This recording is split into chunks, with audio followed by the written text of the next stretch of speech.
Cree's friends always told him not to speak its name, or it would come for him, and now he was starting to think that maybe they'd been right. How else would you explain being trapped in your bathroom while some thin, ashen creature tries to break down the door? Though it looked emaciated and near death, the ferocity of its banging was making him wonder if the door would hold. He was lucky. By some miracle, the interior doors of his rental house were made of the same sturdy wood as the outside door. If the house had been built on the cheap, he'd already be dead. It would have shredded like paper under the monster's long claws. In the spring of 1879, a Cree hunter named Swiftrunner returned from his winter camp without his wife and children. Swiftrunner had been well liked in the Fort Saskatchewan area. He was trustworthy and smart, and that reputation had won him a job as a guide for the Northwest Mounted Police. He was a considerate husband and loved his children, but Swiftrunner was plagued by disturbing dreams. He heard and saw spirits that weren't there, including the Wendigo. Dreams of the creature had plagued him since an ill-fated hunting trip had left him and the young boy that accompanied him starving. The boy starved to death, and Swiftrunner ate his remains to avoid dying himself. This act of cannibalism made him vulnerable to possession from the demonic forces of the Wendigo. When Swiftrunner arrived home at a Cree encampment north of St. Albert, people asked where his family was, and he told them his mother and brother had set off on their own when hunting became too scarce. After that, his children had starved, and his wife had shot herself out of despair. This wasn't out of the realm of possibility. Canadian winters are harsh, and people had heard similar tales before. But something seemed off about the whole story. For someone whose whole family had starved, Swiftrunner looked as strong and healthy as ever. And then there was his strange behavior. The St. Albert mission had taken in several orphans whose parents had died of smallpox several years earlier, and Swiftrunner offered to take them to his wonderful winter camp in the woods. Thankfully, missionaries were like, thanks but no thanks, so we'll keep the kids. They informed the Mounties of Fort Saskatchewan that they thought something horrible had happened to Swiftrunner's family, and that he might be to blame. He was arrested and taken to the fort for questioning. He explained away his healthy appearance by saying he'd boiled his moose skin teepee. They weren't convinced and had Swiftrunner take them to his old winter camp. He tried to lead them somewhere else, so one night they made him drink a kind of truth serum. He became very talkative and promised to lead them to the graves the following day. And he did. His teepee hadn't been boiled as he'd claimed, but folded and draped over a tree branch. Scattered around his campfire were boiled human bones that bore clear traces of human teeth marks. Some of the bigger bones had even been broken open and the marrow sucked out. They found 8 human skulls in total, all broken open to remove the brains. There was a pile of half-charred entrails in the fire pit, and limbs and rib cages discarded around the camp, just fresh enough to be recognized as human remains. One of the officers would later write that they found other things too gruesome and nauseating to record. When he was confronted, Swiftrunner claimed they died of starvation and then he'd ate them, but eventually he would confess to killing them. His final confession was made to Hippolyte Leduc 3 days before his execution. He'd set out with his mother, wife, and 6 children, 3 girls and 3 boys, and his brother. When the winter started, the hunting had gone well, but in the middle of February, Swiftrunner got sick, and worse, couldn't find anything to hunt. Soon they had to eat their dogs. When Swiftrunner had recovered a bit, he went to a Hudson Bay Company post and was given provisions, but they didn't last long. His brother made the decision to leave with their mother and find more game, and Swiftrunner remained with his family, but they still couldn't find anything to hunt. And after days and days of starvation, Swiftrunner encouraged his family to follow his brother, hoping he'd had better luck. Swiftrunner himself was too weak to travel and hoped that on his own he'd be able to hunt enough food for himself. But feeding a wife and 6 children, it had become impossible in his condition. So everyone left him except his 10-year-old son, who stubbornly refused to go. I remained many days with my boy without finding any game, and consequently without having a mouthful to eat. One morning I got up early. Suddenly an abominable thought crossed my mind. My son was lying down close to the fire, fast asleep. Pushed by the evil spirit, I took my gun and pointed it at the poor innocent. While turning my head away, I shot him. The ball entered the top of his skull. He still breathed. I began to cry, but what was the use? Impossible now to recall him to life.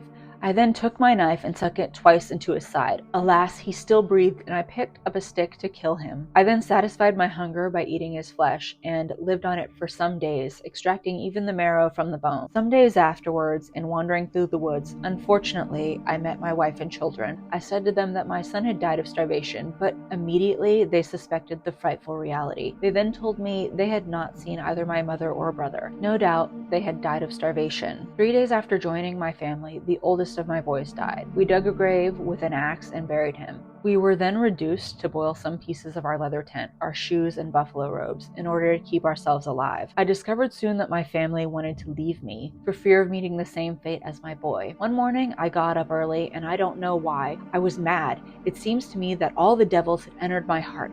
My wife and children were asleep around me.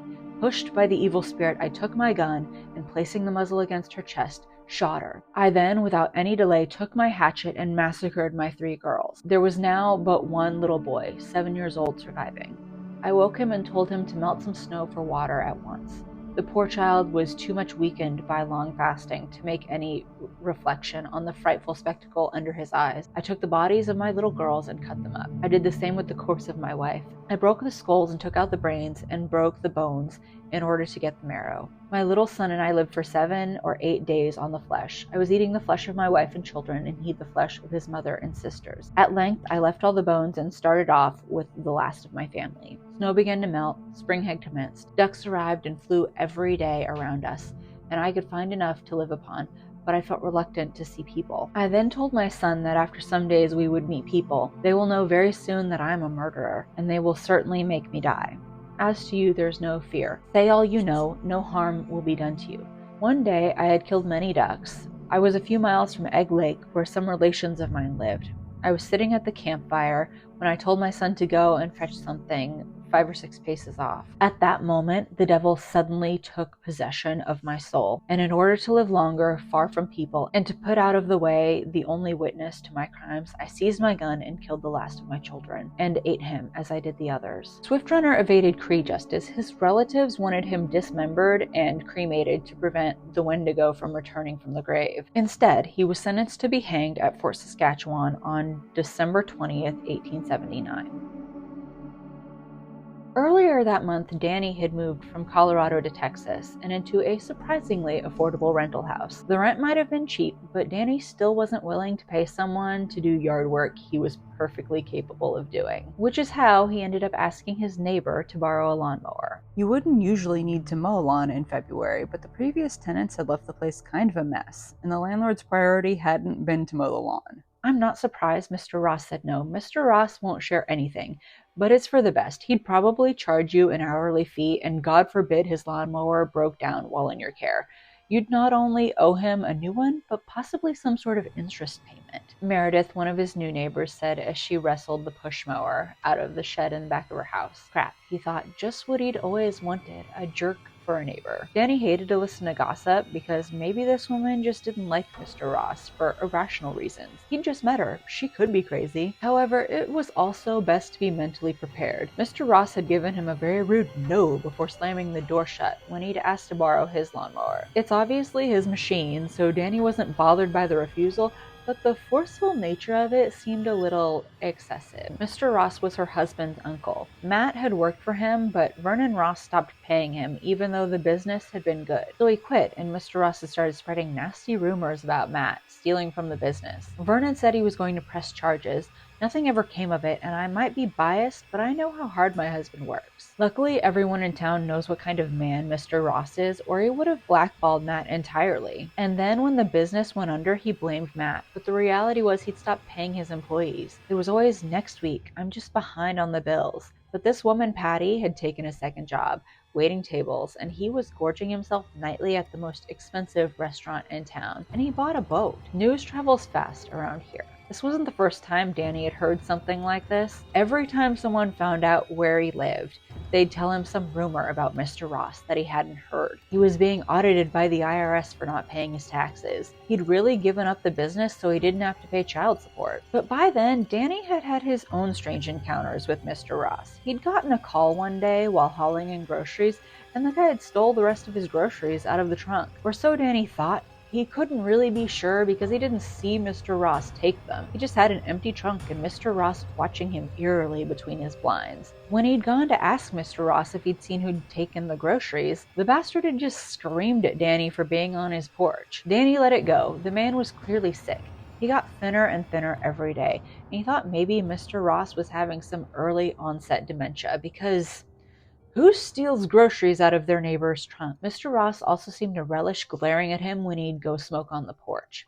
He'd been meaning to quit, but the glare of Mr. Ross made him want to keep smoking just to irritate the man. And then Meredith's husband, Matt, disappeared. Mr. Ross was questioned because he's family and in the neighborhood, but it was hard to tell if there was something suspicious about Vernon Ross. The police were frequent visitors to his house because he liked to sick them on his neighbors, and the whole town was aware that he was not very nice. Mr. Ross, of course, accused Meredith of getting rid of her husband because it's usually the spouse, and he was assured that the cops were also looking into her. When everything froze on February 15th, 2021, and Texas instituted rolling blackouts, it was miserable, but Danny was as prepared as he could be, probably more prepared than most people in Texas, since he'd lived in Colorado and grown up in North Dakota near the Canadian border. But he hadn't seen Meredith in a few days, and he was worried about her. Her husband was missing, and she's got a daughter. So he walked over to her house to check on her, and when he knocked, the door swung in a little.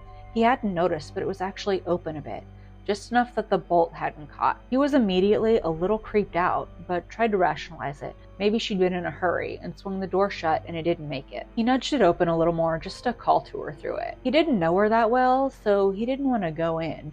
She might call the cops, or well, it was Texas, he might just catch a bullet. She didn't answer him, but he did hear movement, like running footsteps somewhere in the house, maybe upstairs. And then he noticed what looked like a bloody smeared handprint on the wall. It was hard to make out in the dimness of the house, and he leaned closer, wondering if his eyes were playing tricks on him. He was about to nudge the door open a little more when he heard glass shatter, but there was no cursing or shout of any kind. He started to back away from the house. He figured he needed to call the cops. Meredith and her daughter might not be in there, but someone was. And that someone was pounding down the stairs at nearly an impossible pace. Danny just turned and bolted. He didn't know who was about to come out that door, but they'd heard him and they were coming for him. He sprinted back over the cold, crunchy grass and nearly slipped on the frozen porch steps as he got inside. But before he could close the door, something rammed into it, and the force of it threw Danny down the hall. He shoved himself to his feet as fast as possible, even though he was aching from the impact, because he was about to be in the fight of his life. But when he finally got a look at his assailant, it froze him cold. He couldn't comprehend what he was looking at. The thing was so massive it had to duck to step into his house. What few clothes it had on were tattered and dirty and hanging off its gray, emaciated flesh. The lips were chewed so raw that blood spilled down its chin, and its features looked a little familiar. "Mr. Ross!" The roar that came out of the creature's mouth was nearly enough to split Danny's eardrums, but it spurred him into action. He dove into the hall bathroom and slammed the door shut, twisting the lock just as the thing started battering the door. That thing, he knew the word, but it can't be. It was myth. A myth they told the kids on the reservation to get them to come home on time. A myth to show how greed and selfishness could turn you into a monster. It was a Wendigo. He'd said it once and the other boys had shushed him.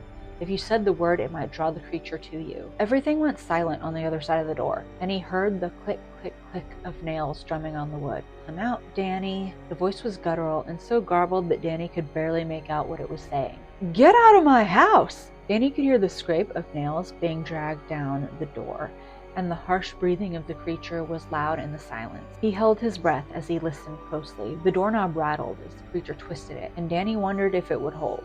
He had once popped a locked door open just by twisting the knob a few times. If the damn things couldn't stand up to an 8-year-old, how could it stand up to a monster that, if legend was correct, had super strength and speed? "This isn't right," Danny murmurs. "We're too far south for Wendigo. My spirit can go anywhere the cold wind takes it, Danny." And then the power goes out, and Danny was plunged into darkness. It's the damned rolling blackouts. The creature laughed and it sounded demonic. He needed to come up with a plan. He doubted Mr. Ross would stand there very long just to play with his food. Wendigo were supposed to have insatiable hunger. His mind scrambled to remember how to kill one, if it didn't just rip him to pieces. He was fresh out of bullets and knives. He didn't exactly keep those stashed in the bathroom. And if he needed a shaman to destroy it, he was just screwed all the way around. He quickly patted his pockets, praying his lighter had made it into one of them. His finger met the cool metal in one of his front jacket pockets. Great, he thought. He had a lighter. Now what? As if the Wendigo could sense he was developing a workable plan, it started ramming against the door. As Danny backed away, he heard the sharp crack of splintering wood a second before the door crashed inward. The Wendigo barreled toward him at an unbelievable speed as he backpedaled. There was nowhere to go. It crashed into him, propelling them both into the shower. The shower curtain and rod crashed down on the creature's back. Sharp, yellowed fangs sank into Danny's forearm and he screamed, but he'd managed to keep his hold on the lighter. He ran his finger frantically over the spark wheel, and for a gut-wrenching moment, it seemed to be stuck. He tried again and again as the creature gnawed on his arm. Finally, a flame erupted from the lighter, licking over the monster's skin. It howled. Its jaws released their crushing grip on Danny's arm. The flames jumped to the frilly curtain on the window behind the toilet and quickly started to devour the wall. The Wendigo tore out of the room, thundering through the house. Danny shoved the shower curtain and rod off him as smoke burned his eyes and clogged his throat. The fire was spreading fast. He snatched the towel off the rack next to the sink and wrapped it around his mangled forearm as he stumbled toward the exit. The Wendigo had spread the fire all the way out the front door, and the heat licked at Danny's skin as he rushed past. He had a second's hesitation before leaving the house and being out in the open with the monster, but he didn't have much of a choice. His house was about to go up in flames. He barreled out of his front door and into the darkness. The Wendigo was crumpled on the ground in a flaming mass, and he sank heavily onto his driveway, blinking the spots out of his vision. The distant wail of sirens reached his ears, and he saw flashing lights and then remembered nothing. Danny woke in the hospital absolutely ravenous, even though the nauseating scent of decay from the Wendigo seemed to cling to his skin. The cops had questions, and they were nice enough to be patient during his interview as he wolfed down hospital food. They found Meredith's husband in pieces in Mr. Ross's spare room. Parts of him were missing, eaten. Meredith and her daughter were fine. They'd been huddled in the attic hiding. The blood Danny had spotted in the entryway had come from Meredith slicing her hand open earlier that day. She'd had to go to the ER for it and hadn't gotten a chance to clean up the mess. She'd wanted to call out to Danny when he'd come to the house to tell him to run, but she'd been afraid Mr. Ross would find them. Part of Danny understood, but for some reason, another part of him was irrationally angry. She left you to die and save herself, a sneaky little voice whispered in the back of his mind. He was relieved when she left. He didn't want to start shouting at her. She didn't deserve that. Danny scratched the bandage on his arm and chewed on his lips. He wanted more food. His neighbor in the hospital room was asleep and hadn't eaten his meal. The smell seemed to taunt Danny until he found himself standing over the man, picking off his tray. But the food tasted disgusting, and he couldn't help but wonder if there was anything that tasted better in this hospital.